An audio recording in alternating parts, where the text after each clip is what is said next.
Governor house Karachi में भी यौम आज़ादी पर जश्न भरपूर तरीके से मनाया जा रहा है। बड़ी तादाद में शहरी गवर्नर हाउस में मौजूद हैं। मजीद जानते हैं डॉन न्यूज़ की नुमाइंदा अनम मशकूर से। अनम, बताइए कैसी गहमा गहमी देख रही हैं और कितनी बड़ी तादाद है कराची के शहरियों की जो गवर्नर हाउस पहुंची है, और कॉन्सर्ट का भी एहतमाम किया गया था, उस बारे में क्या अपडेट्स हैं?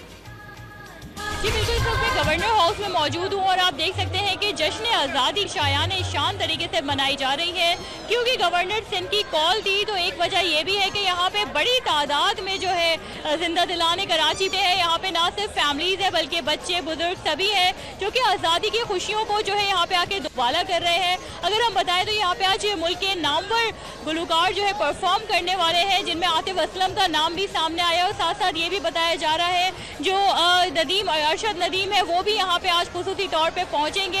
अब से कुछ देर में गवर्नर सिंध भी जो है यहाँ पे कौम से खिताब भी करेंगे और बातचीत करेंगे लोगों से। आतिशबाजी का भी मुजाहरा होगा, साथ साथ लाइव कॉन्सर्ट को भी लोग एंजॉय करेंगे। यही वजह है कि यहाँ पे बड़ी तादाद में लोग शहर के दूर दराज इलाकों से पहुँचे हैं और तकरीबन हमने ये देखा कि दोपहर से ही यहाँ रश लगना शुरू हो गया था।